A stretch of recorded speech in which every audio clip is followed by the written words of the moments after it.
Origin of Ayurveda ये क्या है, इसके बारे में बोलिए। और हम यूथ लोगों को कैसे प्रेरित करें आयुर्वेद की तरफ बुलाने। पहला सवाल आपने पूछा ओरिजिन ऑफ आयुर्वेदा क्या है। भारतीय शास्त्र और आयुर्वेद के हिसाब से परंपरा जो मानी गई है वो ब्रह्मा से आती है ये ज्ञान, और दक्ष प्रजापति तक पहुंचती है, फिर वहाँ से इंद्र और फिर वहाँ से भारद्वाज, ऐसे करते हुए बीच में अश्विनी कुमार, ये आगे डिसेंड होती है। स्टोरी कुछ ऐसी है कि जब लोग समाज बना कर रहने लगे तो बीमारियाँ शुरू हुई। इसके लिए मीटिंग हुआ। मीटिंग में मालूम चलता है हिमालय के पास बहुत सारे ऋषि रहते हैं, ऑलमोस्ट 53 के आसपास थे शायद। तो उनमें डिसाइड होता है कि भाई इसके ऊपर एक अलग शोध होना चाहिए, साइंस होना चाहिए, ये नॉलेज इनके पास है, जाओ। तो ऐसे आया आयुर्वेद। मतलब आयुर्वेद आने के पीछे खाली ये फिलोसॉफिकल बात नहीं है, क्योंकि उसके बाद जो लिखा गया है वो ये कि जब ये आयुर्वेद सीख के आए ये ऋषि, तो ये सभी अलग अलग राज्यों में चले गए। ठीक है, कोई उत्तर प्रदेश चला गया, कोई तबका कांधार चला गया, कोई तबका इराक चला गया, तब भारत ही था सब। और सब अलग अलग जगह जाके इन लोगों ने जो सीखा था उसका प्रैक्टिकल करना शुरू किया, और फिर डिसाइड किया कि हम सब इस साल के इस दिन एक जगह फिर से मिलेंगे हिमालय पे। और सभी मिले। सबने जब एक्सपीरियंस शेयर किया तो सबका एक ही आंसर आया, अरे जो थीसिस वो सीख के गए थे उसको जब उन लोगों ने अलग अलग राज्यों में अलग अलग बीमारियों पर ट्राई किया तो सबका आंसर एक ही था। मतलब सबको एक ही तरह का रिजल्ट मिला। तब वो कंफर्म हो गए कि यही सिद्धांत स्टैब्लिश्ड हो गया। ठीक है, मतलब आयुर्वेद कोई उड़ के हवा में नहीं आया। ठीक है, आयुर्वेद का सिद्धांत बनाया गया, उसको प्रैक्टिकली यूज किया गया डिफरेंट डिफरेंट स्टेट्स में। क्योंकि जो बंगाल में बीमारियां हैं हो सकता है वो बिहार में नहीं है, और जो बिहार में बीमारियां हैं वो उड़ीसा में नहीं है, और सबको फिर एक जगह लाके इसको ठीक किया गया। तो इस तरीके से आयुर्वेद आया। लेकिन मुझे लगता है सबसे बड़ा सवाल जो आपने पूछा है वो है कि आज के यूथ को जागरूक कैसे किया जाए। ठीक है, इस पे एक स्टोरी बता के मैं आगे इस पे बोलना चाहूँगा। एक बार मैं एक सेमिनार में बोल रहा था, तो एक महिला जो हमें बहुत मानती हैं वो बड़े अपने पुत्र को फोर्स करके या इमोशनली ब्लैकमेल करके उसको ले आई कि चलो भाई एक बात तो सुनना पड़ेगा तुमको, उनका बात हम दिखाते हैं। अब वो लड़का था अल्ट्रा मॉडर्न, और आइकॉनिक अल्ट्रा मॉडर्न, तो बैठा हुआ था।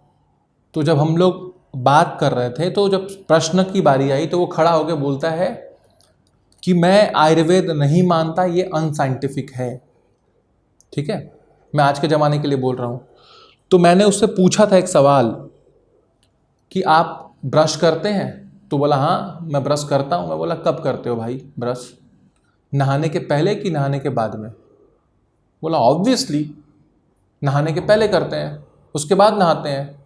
तो हम पूछे उससे कि ये किस एलोपैथिक किताब में लिखा है, डेविडसन, हैरिसन, मैक्लॉइड्स, कहाँ लिखा है? कहीं नहीं लिखा है, ये आयुर्वेद में लिखा है, दिनचर्या अध्याय। तुम तो ऑलरेडी आयुर्वेद फॉलो कर रहे हो।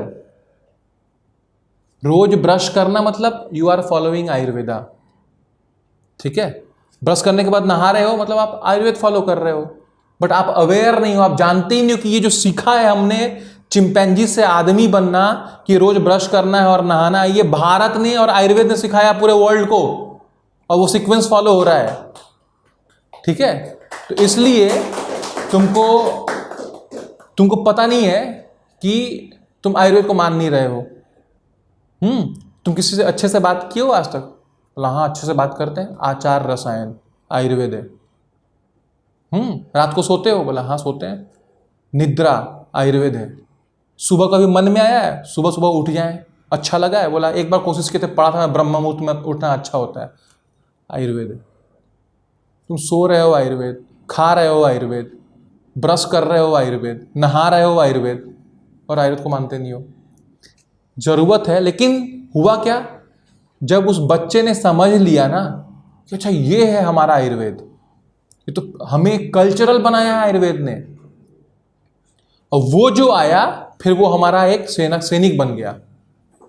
मतलब अगर मॉडर्न यूथ लॉजिकल हो सकता है, क्वेश्चन करने वाला हो सकता है, लेकिन अगर समझ गया तो वो सबसे ज़्यादा डेडिकेटेड होगा, फिर वो तैयार है फ्रंट पे कम। तो ये ज़रूरत है इस यूथों को बुलाने का, बल्कि, और let them ask the question. इसका भी मौका दिया है आयुर्वेद ने भाई।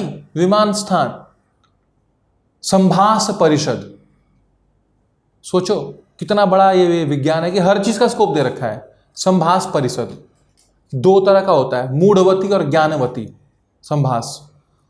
ठीक है, मूढ़वती क्या होता है? जहां पे कुछ लोग बैठे हैं आपस में खाली एक दूसरे के बात को काटने के लिए, झगड़ा करने के लिए। कहां होता है ऐसा काम? सॉरी, पार्लियामेंट में। ठीक है, और ऐसा जगह जहां पे जो लोग बैठे हैं जानने के लिए बैठे हैं और इसलिए सवाल पूछते हैं कि इस क्या होगा इसका आंसर, उसको कहते हैं ज्ञानवती संभाष। तो इस मंच से हम लोग आज सभी यूथ को इनवाइट कर रहे हैं फॉर ज्ञानवती संभाष परिषद। आओ, इतना बड़ा हॉल है, पूछो सवाल, क्या कर सकता है आयुर्वेद, क्या नहीं कर सकता है।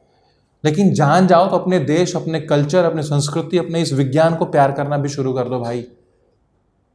तुम जिस देश में अभी फ्री होके कुछ भी पहन के उड़ रहे हो, उसी के पीछे नंगे कोड़ों से मार खा के भगत सिंह ने अपनी जान दी है। चंद्रशेखर ने अपने कनपट्टी पे लेके ठोक के निकाला है, बिना खाए 45 दिन रह के। ठीक, हमें तो याद नहीं है क्योंकि हम तो दूसरे माहौल में पैदा हुए हैं। जरा याद उन्हें भी कर लो जो लौट के घर ना आए। तब समझ में आएगा देश क्या